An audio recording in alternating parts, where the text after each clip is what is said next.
orange wedges in between matches, and I wouldn't go against any team with the team mom. We're getting set for our very next turf war. It's going to be on the reef, and let's take a closer look at this reef level. It's going to be one of the new ones in this game, of course, and pretty simple when you get to turf war. Essentially, you want to make sure that there's going to be an overpass area at spot number 1. Both teams can either attack from up top, Ashley, or go underneath the overpass to get an angle on the opposition. Yeah, that bridge is going to be a highly contested area.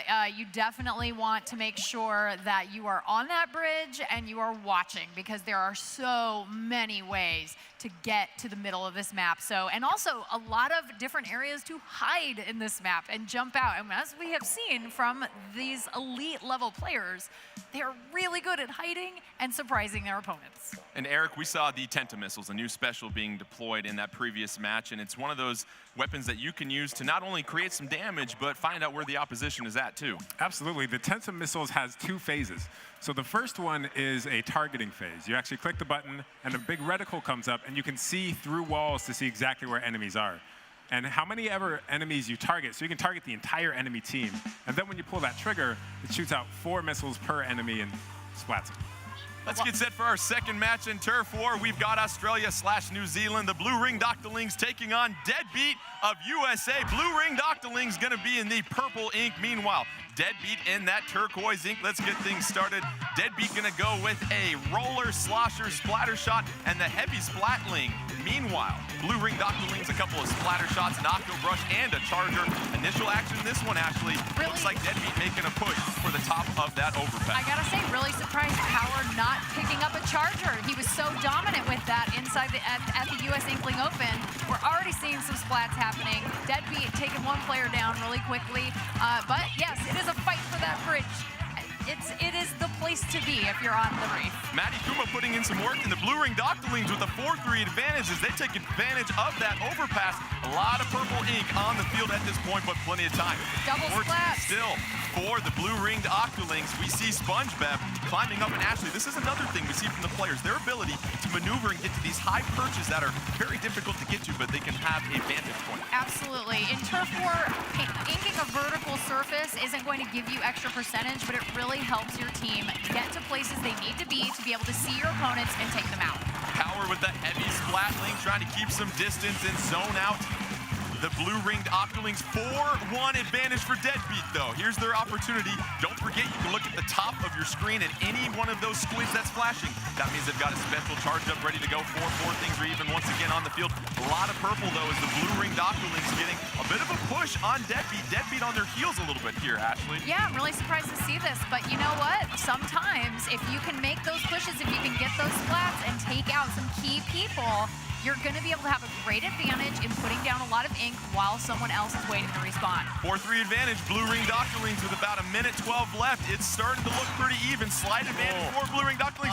And Latius with an unbelievable splat on Wit. So impressive. Just the dexterity and aim of Latius right there, Ashley. Very, very good play. I mean, these Charger players, one of the things I love about Chargers in Splatoon 2 is you're actually able to drop down into the ink, save that charge up, pop out really quickly, and make that shot. I mean, we've seen some people jump out of the ink, go airborne, and make those perfect splats. You can't sleep on Deadbeat, though, as Hexen getting a major splat at the top of that overpass, and they're starting to get a bit of a push with a 4-2 advantage briefly over Blue Ringed Octolings, but Blue Ringed Octolings respond right here with another splat. Here comes a splashdown on Wit. A dunk in your face right there by SpongeBob. 30 seconds left. 2-2 on the field. Anybody's match at this point. We're starting to see a little bit more turquoise take over for Deadbeat, though. SpongeBob trying to distance himself real quickly, Ashley. What does SpongeBob need to do to help out Blue Ringed Octolings at this moment? Definitely get out there, take a friend, take a teammate, be together, and you've got to win those one-on-ones. So here they are right here fighting against Tim. Deadbeat trying to close things out right here. We have another splat. It's 4-1. Blue Ringed Octolings, they have time for one more final push. Did they get enough? Oh. That's close. This is going to be close. This is in Judd's pause right here. Let's see what happens. Our final score. I can't tell you from my vantage point. No. Let's see here. Quiet. And the victory for the Blue Ringed Octolings, 44.7. They get the initial victory over Deadbeat. And Ashley, It was the final 6 seconds that we saw of Blue Ring Doctorlings Really taking was. that 4-1 advantage to overcome Deadbeat in that critical part. If you take out somebody on the opposite team in the last 20 seconds of the game, if you take out 2, that is enough to swing a match. And I can speak for myself and all the hours I've played Splatoon. I'm sure a lot of you guys out there feel the same way. You've been in a match, you feel really good, and then all of a sudden 2 people on your team go down, and then it's over. All of a sudden, everything changes. Yeah, everything changes. And if you think about it, let's say you ink 5% of the map, but if you're also covering the enemy's 5%, that's essentially a 10% difference. So it can really swing a big amount in that last 30 seconds. Yeah. Let's not slow down this hype train. Let's get set for another matchup. This time it's going to be Japan and Dynamute versus USA and Deadbeat. And we saw Deadbeat. They lose to Blue Ring Doctorlings, but they get a chance to bounce back at this point. And you look at what Dynamute was able to do in their first match. What's something that Deadbeat might try to do differently this time around?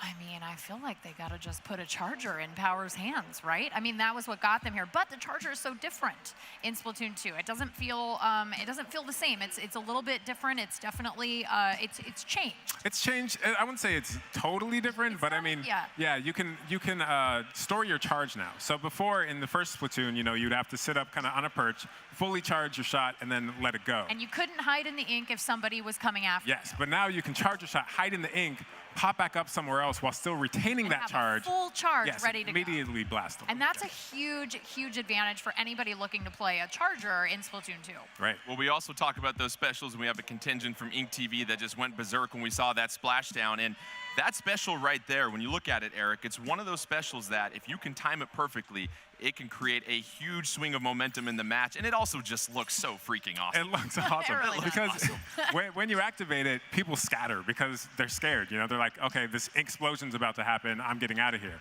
But you also can actually execute it while you're in the middle of a super jump.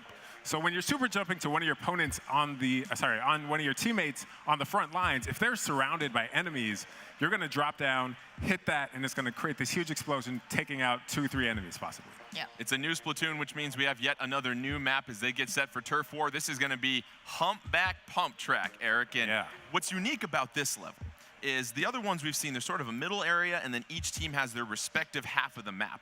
Humpback Pump Track, though, it's going to be a circular map with a lot of ways to access that major hump in the middle. Right, that major hump is very important to hold down because it gives you such good sight of the entire 360 map. And there's so many ways to approach it. It's going to be hard to hold once you do get it. But Ashley, we also have this outer track right here where, yes, if you have a BMX, you can pop a couple wheelies on the outside as you're spreading some ink around the area. You've got to really keep your head on a swivel when you see how many different ways that you can get flanked on this map. Yeah, exactly. I mean, this track is actually a really key part of this map just because this is going to enable your team to get all the way around the map, get behind your opponents, take them by surprise. And if you can keep that lane open almost all the way around, you're probably in really good positioning to get some key splats.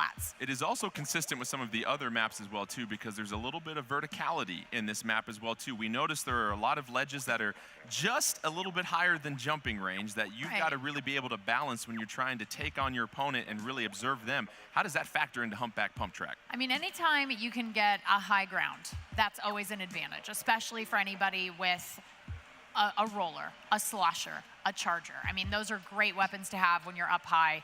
So I think in this map, being able to be eye level with that mound in the middle of the map, even if you're not right in the center of it, is a really great way to actually offensively try to take back that section of Humpback Pump Track. As we get set for this third match in our round-robin Turf War portion of this tournament, one other thing, let's get real technical here, Eric. We talked about the splashdown. You mainly have to be on the same level as the opponent that you're trying to splash down because that splashdown is coming from the epicenter. If you're behind a wall or below a ledge where you are blocked from something, you won't get splatted. Yeah, absolutely. And if you have cover nearby and you see someone using a splashdown, you better get behind it. Yeah, Let's take get cover. to our third match here. Deadbeat taking on Dynamute.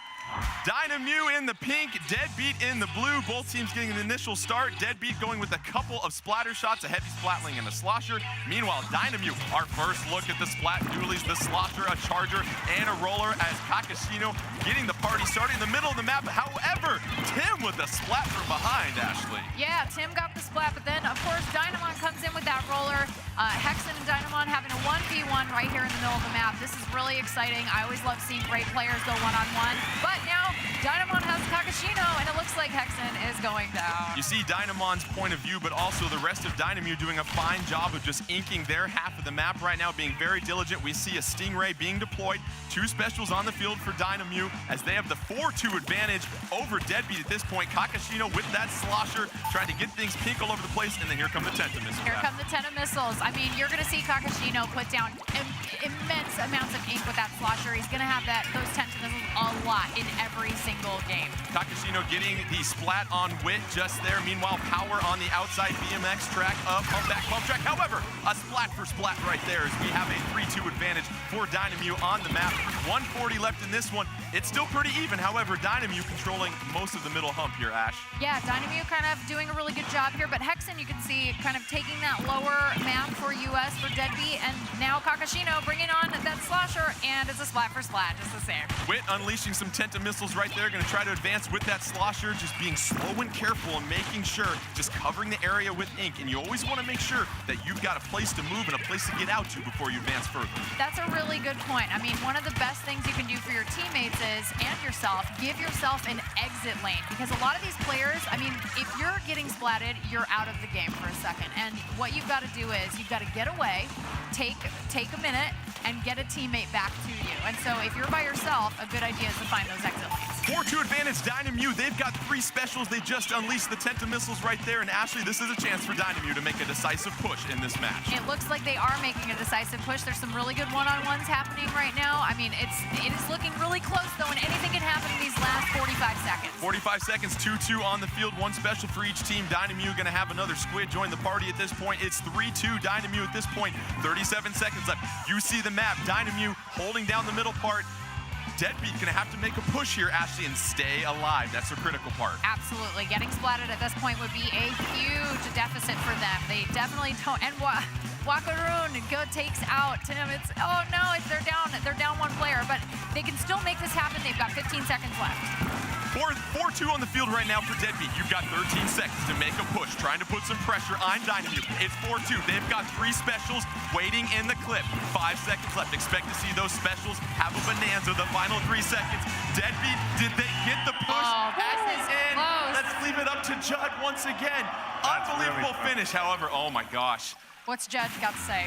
It's gonna be Dynamew, the 51.9 to 42.9 victory, and once again, a match that comes down to the final drop of ink for Deadbeat. However, they don't end up on the victorious side once again, and you look at Dynamew really dominating this match for the majority of the time. It was just too little ink, too late for Deadbeat. Yeah, I'm actually, if you looked at the card, Dynamon, no specials unleashed, but also 5 splats and assists. That's great. Let's take a look at the current standings. Don't forget, after this round robin part of Turf War, we will see the teams 1 through 4. 1 will take on 4 in the first elimination round, 2 versus 3. So that was a heated battle between Deadbeat and Dynamew. We might see them in the next round. 2-0 Dynamew in the lead. Meanwhile, Blue Ring Doctorlings 1-0. Rising Moon, they've dropped a game. Meanwhile, Deadbeat in a little bit of a hole. They're going to have to ink their way out of that as we get set for a couple more rounds of Turf War. And really just Dynamew working really well as a team, and it seemed like they never just felt too much pressure from Deadbeat that entire match, Ashley. Yeah, they're a well-oiled machine. They've been playing together for a long time. One of the things I thought was really interesting about Deadbeat is they have never met IRL until now. So they have never actually met in person until this tournament, which is really cool, but also it's one of those things where you kind of want to have that synergy of like playing together in the same place and being able to kind of put things together and do the thing. And so maybe that's a little bit of a hurdle. Well, we've talked about communication, and Eric, what are some of the things that these players are going to communicate to each other throughout the match as far as helping them really be on the same page? Yeah, so these players are talking about where they are. They're talking about where they see opponents. They're talking, tactics. We need to take and hold this position in order to spread our ink, most effectively. So they're constantly thinking, constantly communicating. And you really look at what Deadbeat was able to do last game, late in the round, they had those 3 specials, but they just needed a little bit more time. So you wonder if Deadbeat maybe might 5 more seconds. 5 more seconds. They might go back to the drawing board and rethink some things for sure. We're going to get set for our 4th matchup right now. We've got the Blue Ring Doctolings from Australia / New Zealand taking on Rising Moon representing Europe. And we've got yet another new map to highlight. We're going to have Muscle Forge Fitness this time. And when you look at this map here, Ashley, it's really about what we call that rock climbing pyramid in the middle of this map.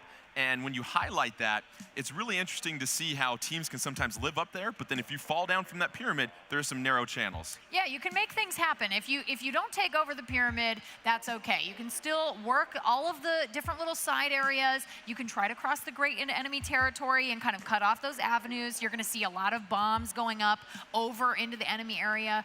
There's a lot of great ways to sort of stop your opponents from even getting to that center pyramid. Yeah, absolutely. Cutting off your opponent's lane of attack is one of the most important things you can do. So because you limit their movement, and movement is everything. And lastly, this map does have that little bit of an area that we talk about, Eric, where there are some ink-proof walls where you can't really make much of a push beyond that. So these teams will have a little bit of a safety net if things get a little too overwhelming to make a pushback. Right, and there's usually a couple of ways you can get out of that part of your base. So if, an enemy is kind of camping one spot of that, you can take a different route. Rising Moon getting set to take on the Blue Ringed Octolings. And the Blue Ringed Octolings, Ashley, they get the victory over Deadbeat in the opening round. And it was interesting. We had the mixer the other day, and they get a chance to play a little Splatoon 2. And it's not on the teams. You're mixing it up, country versus country. They felt very confident after they had a hands-on approach once again with this specific build. Yeah, I really liked how when we spoke to them, they said, the cool thing is we feel confident because we all have the exact same amount of experience with the game. No team has played more Splatoon 2 than somebody else, and so I think that's really apparent here. I mean, we had I would consider that to be an upset, our first upset of the day. As we look at some of the other specials, we saw a couple of the Stingrays here, Eric, and we'll maybe get a chance to see that in this map. But really, these players are getting familiar with what specials play well with not only their individual play style, but the team play style. Yeah, and there's a limited amount of specials they can use, so they need to plan to use those as effectively as possible. Let's get this 4th match in our round-robin tournament started here. We've got Rising Moon in the orange. Meanwhile, Blue Ringed Octolings in the purple. Rising Moon going with a roller, slosher, Octobrush, and a blaster for our first appearance. Meanwhile, Blue Ringed Octolings, 2 splatter shots, a Octobrush, and a charger, as we already see a couple splats. 4-3 advantage on the field right now for the Blue Ringed Octolings. Cebu gonna hang out some ink right here, actually, as Rising Moon tries to hold down that rock climbing pyramid in the middle. Yeah, this is a dangerous location for Cebu to be hanging out in, but gets the splat, able to jump up, swish that brush around, get that ink into everybody's face, which is really great. And now we've got the inkjet. Cebu and the inkjet, meanwhile, getting a splat on Latius right there, and then landing back in the ground. Cebu inking a masterpiece with that brush right now, as we have the early advantage going to Rising Moon on this map, and they're doing a fine job of keeping the Blue Ringed Octolings on their heels. Yeah, you'll see on the north and the south sides of the map, you'll have these areas where you can drop down. They're going to put as much ink as possible. Rising Moon will put down as much orange ink as possible to keep them out of there. They want them to come across that grate so that they can funnel them through and take them out systematically. SpongeBet falling victim to some Tenta missiles right there. Meanwhile, we have a splashdown being deployed for the Blue Ringed Octolings. You see the map advantage right now. Rising Moon, 140 left, 4-4 on the field, a couple of specials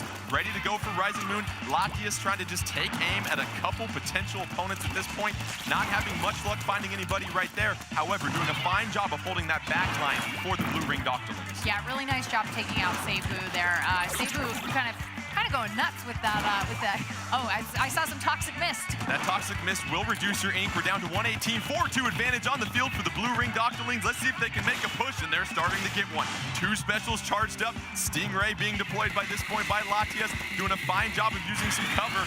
4-4 still, neither team wanting to give up some ground. However, Blue Ringed Octolings, they've got Rising Moon pushed back a little bit as it's now 4-1 on the field. This is kind of a change of pace here. About a minute ago, we had a completely different map. Now it's covered in purple. We're seeing Blue Ringed Octolings really make this last push push in the last minute of this match. There's the first pachink of the match. I love to hear that as SpongeBev gets a splat right there. Meanwhile, Andy gonna try to keep SpongeBev at bay with that suction bomb.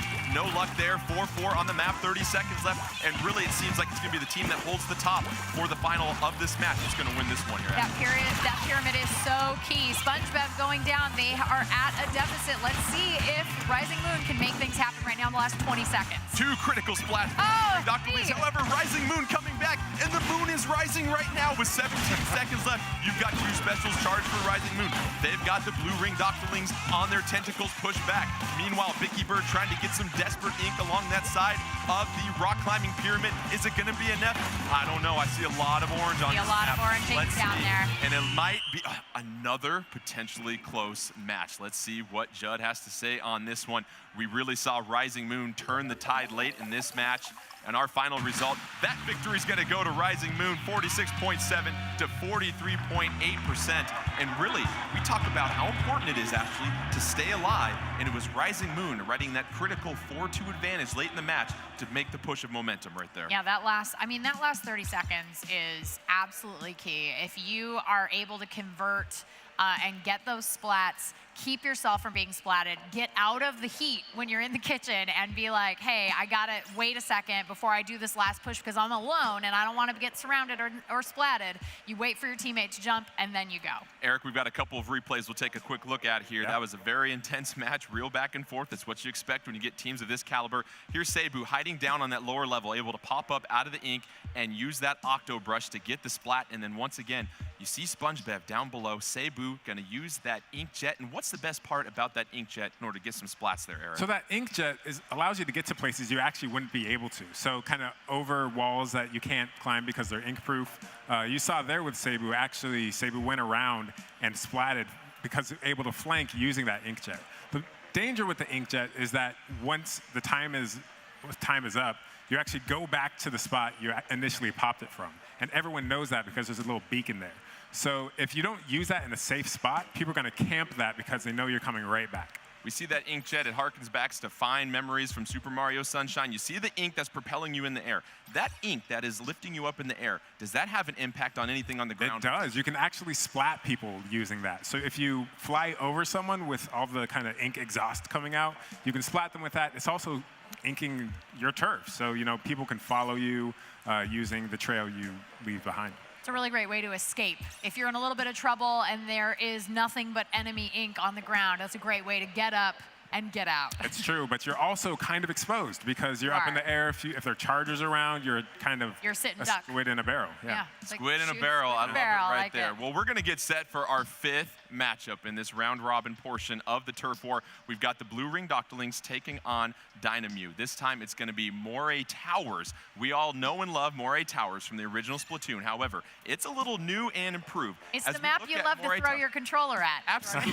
So spot number 1, you've got that sort of lower-level quad right there where a lot of the action can funnel to. However, there are rails, Ashley. And Ashley, as I draw these rails, why don't you tell the folks what players can do to use with these rails to access some more mobility? I'm very excited about ink rails in Moray Towers specifically. So these players are going to be able to ink a rail. It will turn their team's color, and then they can ride in that rail to places they wouldn't otherwise. Take them much longer to get to. Right. Yeah. And especially because it's essentially an inked turf. Because if you haven't inked the turf, you're going to have to then ink it and then go.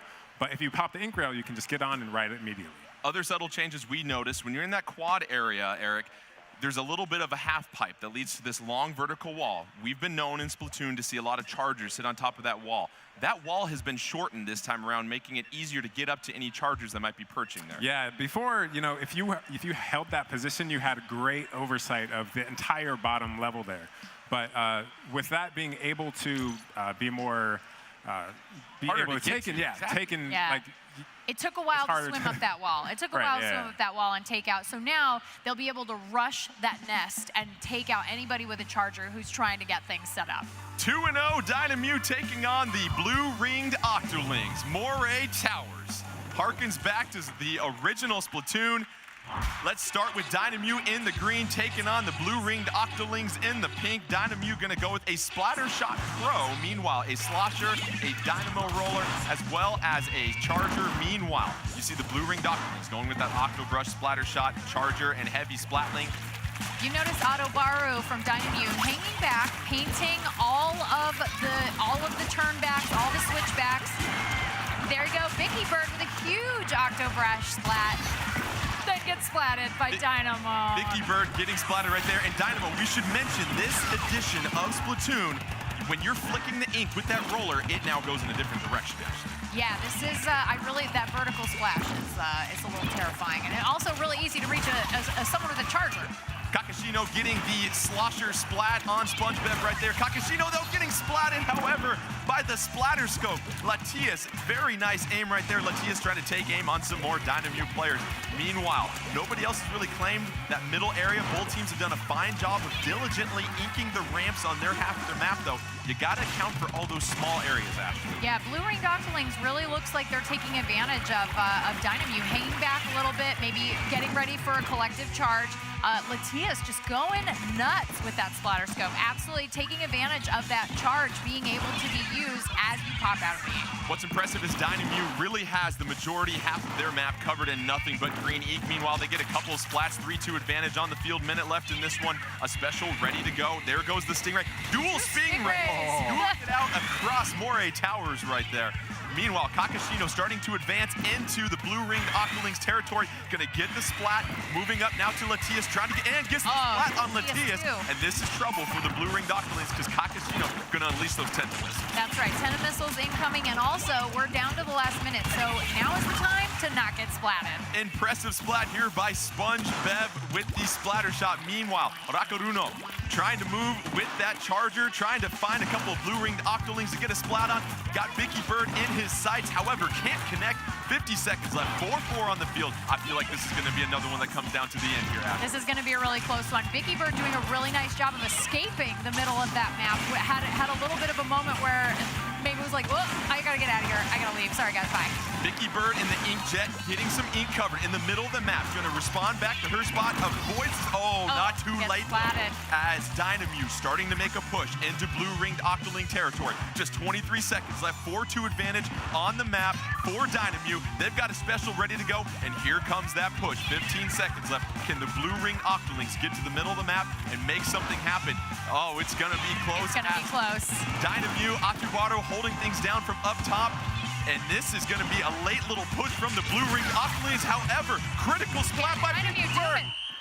That was a Vicky huge Bird splat. with the splat and 2 seconds left. You had enough time to get just a little bit more ink down. That could be 1% that wins it. However, it could be Dynamo, 48% to 41. You saw Dynamo putting a little bit of that ink, that green ink, into the blue-ringed Octolings half of the map, and that was the difference in this one, Ashley. Kakashino snuck back there and was able to get that slosher on the ground, and that thing puts down a lot of ink, and so you can do a lot of damage in a really short amount of time. It does. It's such an offensive weapon, and you saw actually Kakashino had 10 splats and assists there.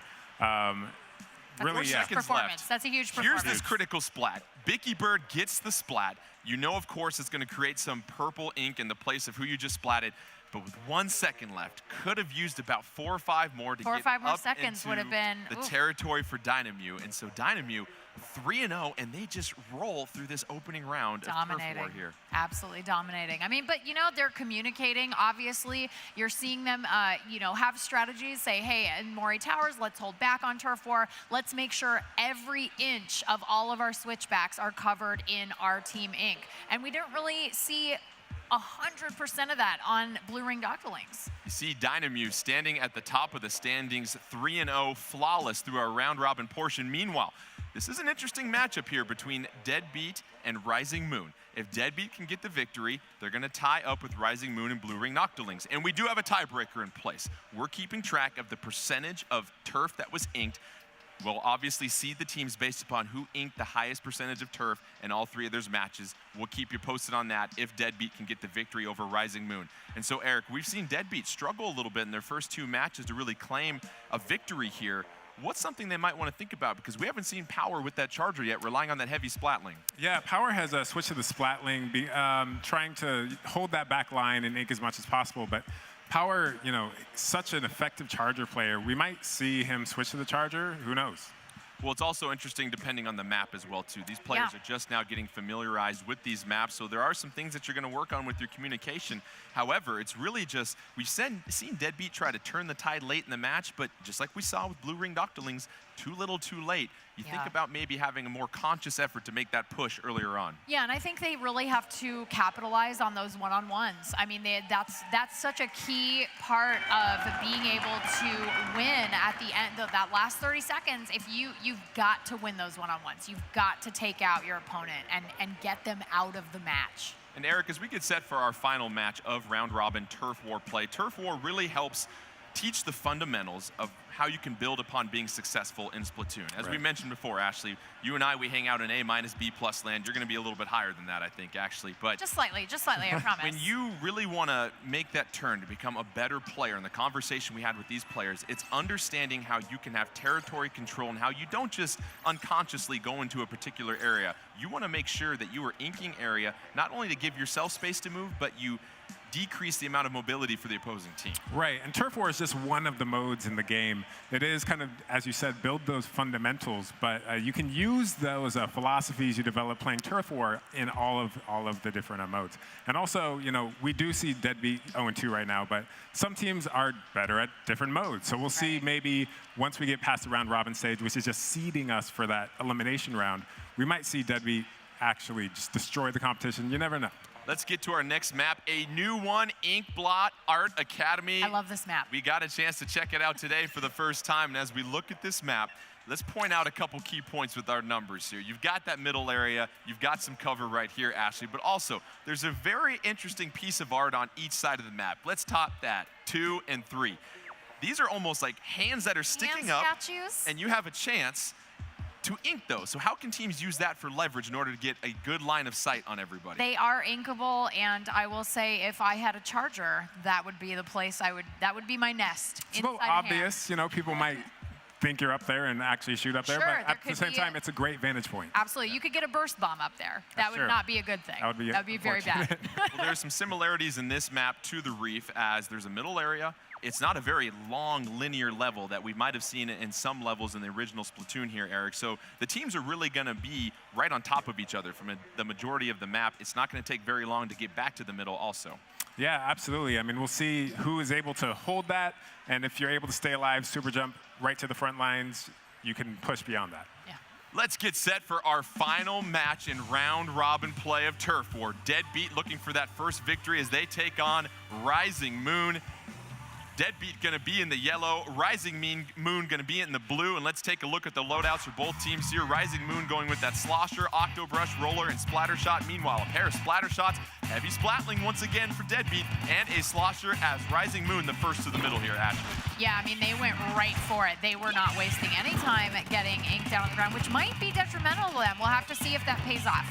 And right now, we see Deadbeat. Everyone's just sort of holding the same linear position, getting some ink covered, making sure nobody advances too far out without some support behind them. As we get a vantage point of Tim, and it's a 4-3 advantage right now for Deadbeat. A couple specials ready to go, 3-2 on the field.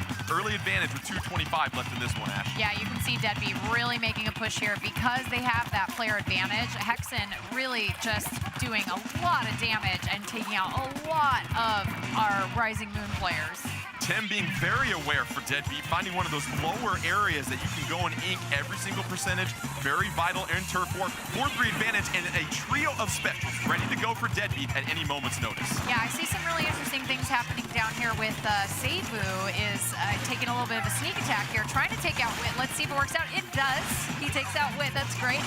And now we're seeing Power with that Splatling get taken out. The heavy Splatling. Jet with a huge blorb of ink to take out Power. Power drops down from that perch. However, Tim's going to avenge his teammate right here. That's right. As Tim Avenge the back splat. to the lower level, get some more ink down there. And we saw Power at the middle of that tower, in the middle of the level, a really important spot and vantage point for him. It is, but it's also really dangerous for him because that heavy Splatling has a huge wind-up time. It takes a long time to get that thing to charge, but once it's ready, he is going to be very dangerous. Tim sees Cebu trying to undo his work that he worked so hard for. Going to try and get him. Here comes the splashdown, but no. Cebu getting the splat with the Octo Crush while Tim was midair with the splashdown. Too late there.